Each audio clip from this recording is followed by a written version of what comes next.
Do you worry about sort of this being swept under the rug and just sort of becoming another incident? I don't. I don't worry about that at all at this point because I think for the first time in a very long time, the response from the white community is very consistent with the response of the Black community, generically speaking. That means that we're having an American family response to a crisis in our family, and that's what it should be. Um, White lives do matter. Black lives do matter.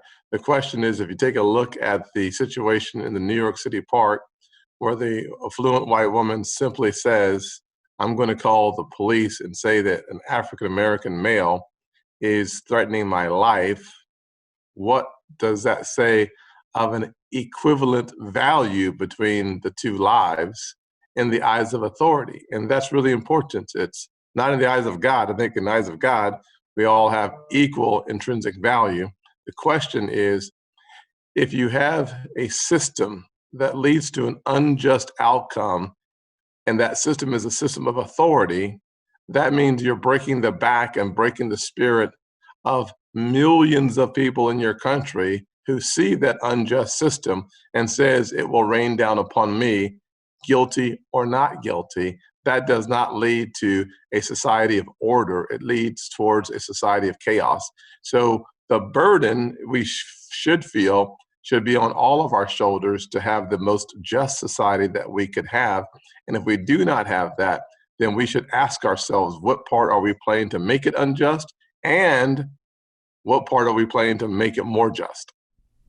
Let's talk about order then. I mean, you have been outspoken about George Floyd and the tragedy of that and the injustice of that. You've made comments about the president's response at times. You've criticized that at times, but you've also been pretty outspoken about violence during the protests and looting. You tweeted about a former police chief in St. Louis, David Dorn, who was shot and killed early Tuesday, black man.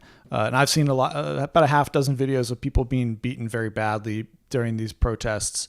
But I wanted to read you a portion of an essay in The Atlantic by a woman named Kelly Carter Jackson, who's a professor at Wesley College, Okay. which is the clearest example I've seen of arguing in favor of violence as a way of achieving political ends. She says, since the beginning of this country, riots and violent rhetoric have been markers of patriotism.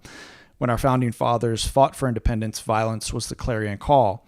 And she says this: how do the oppressed procure power? Throughout history, black people have employed violence, nonviolence, marches, and boycotts. Only one thing is clear: there is no form of black protest that white supremacy will sanction. Still, black people understand the utility of riotous rebellion. Violence compels a response. Violence disrupts the status quo and the possibility of returning to business as usual. So often, the watershed moments of historical record are stamped by violence. It is the engine that propels society along, from funerals to fury and from moments to movements. Many people are asking if violence is a valid means of producing social change. The hard and historical answer is yes. How do you respond to that? Well, I think if you were to ask Terrence Floyd, the brother of George, how the violence in the streets are helping to bring justice and draw attention to the challenge we have between race and justice, he would say it ain't helping at all. As a matter of fact, it's exactly what he said. He says, if I'm not out there wilding out, his words, then why are y'all? So there's no question that when you look at the issue at hand, the brother of the slain suspect murdered at the hands of that law enforcement officer is saying, stop it. It is not helpful. It is actually destructive, not constructive. And, I don't know, Gandhi, Martin Luther King Jr., John Lewis, pick one.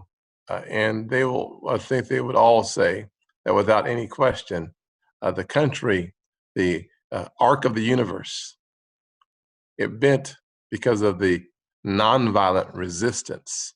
And in South Carolina, whether it was the boycott of the nurses in the late 60s, early 70s, whether it was sit-ins at Woolworth counters, Rock Hill, South Carolina, we've seen silent, nonviolent protests, Rosa Parks, lead to community transformation when everything else seemed to not work?